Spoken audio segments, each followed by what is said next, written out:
Today we talking about practice. That's right, practice. Listen, we talking about practice. You've been practicing guitar for months, maybe even years, but you're still not seeing the results that you want. Trust me, I get it. I've been making some of these same exact mistakes in the past. Real quick, if you want to learn more in depth about how to create a great practice routine and get all of my tips on making 2025 a transformational year for your guitar playing, check the link in the description for my live workshop or how to get the recording.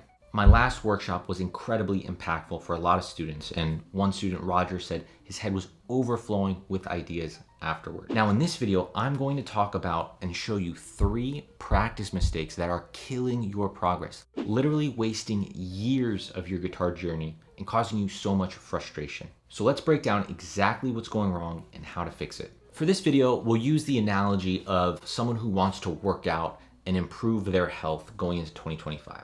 One of the main things that you see going wrong with people starting a gym routine, especially in the new year, is they have very vague goals, right? They just want to get healthier, or they want to lose 20 pounds, right? But what we struggle with is actually defining a very clear goal from the start. And I want to suggest 5 possible areas for guitar goals, at least in the jazz guitar space, that you might connect to. The first one is repertoire. You might have a goal of building your repertoire. Second one might be technique. You want to increase your technique and ability to play ideas accurately, clearly, efficiently on guitar. The third might be improvisation. You want to expand your vocabulary and feel more creatively free in the improvisations and melodies you can create. The fourth one might be harmony. You want to be able to comp well, understand harmony, understand what's going on with complex songs and chord changes. And then the fifth one, ear training. Maybe you want to be able to hear music at a higher, deeper level. You want to be able to hear something and transcribe it, hear a chord progression and know what that chord progression is. Those are the 5 goals I suggest picking one of those, right? We're not going to do all 5 at once. We're not going to gain 30 pounds of muscle, lose 20 pounds of weight, become more flexible and run faster and all of these things all at once. We have to pick one and stick with it. And we'll go more into that later in this video. But out of those 5 areas, think about which one is most important to you right now. Not eventually, just right now, let's say for the next 90 days. Now the part where people fail is they don't have a good system to actually help them achieve that goal, right? You have a starting point where you are and you have this goal, but now the important thing is, what is that path to get there?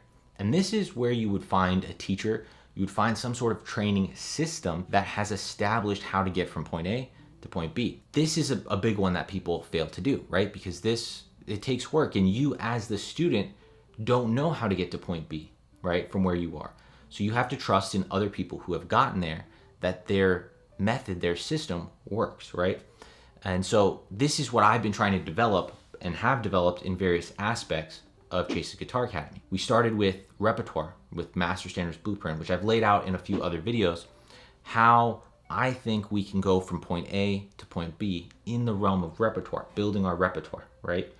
And obviously within that is many other areas of playing. So you need to find a system, whether it's mine or somebody else's, really does not matter for your progress. It's just you need to define your goal and then find the system that you believe will get you there and that you can see is getting you there as you're going through it. The second big practice mistake is really 2 sides of the same coin here, and that is inconsistency and overwhelm. And this happens because people are either not practicing enough, they don't have enough consistent practices, or in many ways are practicing too much. They're trying to do too much all at once. They cause overwhelm. They feel overwhelmed by the amount of information that they're requiring themselves to do. And the brain gets really exhausted from doing that. And so we have 2 issues here. I like to think about it, again, we're gonna use this fitness analogy as a marathon and a sprint, right? So if you're trying to run a marathon, some people struggle in the music space of trying to basically do all 26 miles of that marathon in a single sprint, in a single day. You're gonna cram 10 years of learning into 1 year, and it's just not realistic. It's just not actually going to happen, and that's not the way that the learning process works. This is more of a marathon than it is a sprint. It's much better to do a daily 15, 30, 45-minute practices than it is to say, on Saturday, I'm going to do 4 hours of practice. And I'll plan out every single little bit of my practice routine so that that's effective. Realistically, it's not effective. You know, in the same way with working out, it's much better to work out 3 times a week than it is to do once a week for 4 hours. That's just the reality of it. Our mind doesn't work exactly in the same way, but it is similar in that we need periods of intense learning, and then we need to give our minds some rest to really internalize that into our subconscious, right? Having more consistent practices will help with that. The second issue, trying to do too much, the overwhelm part, causes burnout, causes mental fatigue. And we see this in many different ways. It's not just trying to do too much as the goal, it's also trying to do too much in your daily practice, your 3 times a week practice, whatever your practice routine is. And this might be trying to do everything in every position, every permutation. I'm going to do every inversion, every chord voicing. That's just not realistic, and it's actually not even helpful, because while you think that you're being thorough, many of those positions, chord voicings, whatever, aren't actually used. We lose the reality of what we're actually trying to do. If we're trying to play music and apply these to musical situations, 80% of that totality will not even be used. There's many inversions and chord voicings that just aren't effective. They aren't good voicings, even though theoretically they might be correct. Same thing for improvisation and a bunch of other situations. And then the third big mistake, and this one's sneaky, is unfocused practice. And let's take this fitness analogy a little bit further and say you're going to the gym and you have planned out the perfect practice routine, right? And we'll talk about what I think of as perfect practice routine versus what a lot of people think of. And so you're going to do 5 minutes of this, 5 minutes of that set, you're going to do this thing and that thing, and you've planned out your whole practice routine. You're not doing too much, but you have every little bit planned out. And what ends up happening here is you spread your focus so much, right? You're going to do 5 minutes strength training, 5 minutes cardio, 5 minutes flexibility, 5 minutes of this, and you're so spread out that you actually don't make progress in any one area.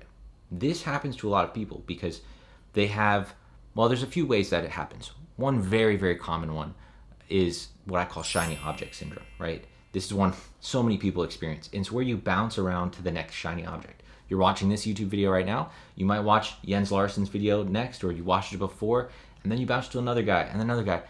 And then you have to ask yourself, are you actually applying any of this? Are you actually in the practice room working on this? Or is this just entertainment to you? And I'm not saying that to criticize you or put you down in any way. I'm saying that because I really want your guitar playing to level up. I want you to succeed. And so I'm just trying to call out the situations that I see with many of my own students in my own life that have happened to me. And I know that this might be the wake-up call you need to actually help you take action to actually improve your guitar playing, because it feels great to be able to play guitar at a high level, and I want that for you as well. So we need to identify a goal that's important to us enough that we'll focus on that for the next 90 days. And people have the wrong idea of focus here. And there's a Steve Jobs quote that's really, really great. And you know, the hardest thing is, when you think about focusing, right? You think, well, focusing is saying yes. No. Focusing is about saying no. Focusing is about saying no.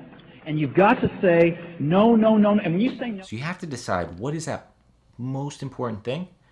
And then I'll say no to everything else. Number 2, number 3 on my list might be really great. They're really important to me, but they're not the most important thing. And that is where you really start to make progress, when you can say, look, I know I have to learn songs, but I really just want to get my technique together. Like, that is just bothering me. So you focus on technique for a bit. Not forever, for 90 days, and then you come back. What is great is it takes a lot less effort to maintain something that you've acquired than to make that focused effort and get there in the first place. So you will be able to accomplish these things all in different areas that you want to. You just have to do it one at a time, okay? So that's the first part about this unfocused practice. The second challenge within this that I see people experience is that they play too much of what they already know in their practice routine, and they don't challenge themselves. And this is another important one, and this happens in life as well, right? Where it's not great to be uncomfortable, right? It doesn't feel great to be uncomfortable. Most people have a tendency towards feeling comfortable. And the reality is that in practice, in getting better, you will feel uncomfortable. You're going to be doing things that don't feel good. There's some, it might be an apocryphal story of Pat Metheny listening to people in the practice room and saying, he would know the real serious students because they wouldn't sound good in the practice room. If you sound good in the practice room, you're doing something wrong, because the practice room is for improving yourself, for working on things that you don't currently do well. And so you need to identify those and then be ruthless about improving them, which doesn't feel great in the moment, but does feel really good after a period of time when you finally succeed. There's a lot of aspects here, right? There's a lot of elements, a lot of ways to go wrong, and very few ways to go right. And so that's why I put together this 2-day live workshop, completely free. You can check out the link below to either join live via Zoom if there's still space, or join live on YouTube and participate via the YouTube chat. You can check those links out below. In this 2-day live workshop, I'll give you my 90-day action plan for improving your jazz guitar, planning out from these 5 areas what you should focus on. I'm going to ask you a bunch of questions to help you get clarity on what your goals actually are and what the system is to get you there. We'll identify what kind of guitarist are you, and this is different for each person. This is going to really help you realize what things are important to you in your guitar playing and what things you can ignore, because there's a lot of advice out there. I give advice, a bunch of people give advice, but you need to filter that through what you find important. So if this sounds interesting to you, if you think you want to start 2025 with this kind of motivation and momentum, then join us. It's free. It is in the link in the description. I hope I see you there. If you're watching this after the fact, then you can check the recording in Chase Guitar Academy, 7-day free trial. You can just join, watch that, grab the 90-day action plan, and leave. Totally cool. All right, guys. Here's to a great 2025, and now it's time for me to practice. I'll see you there.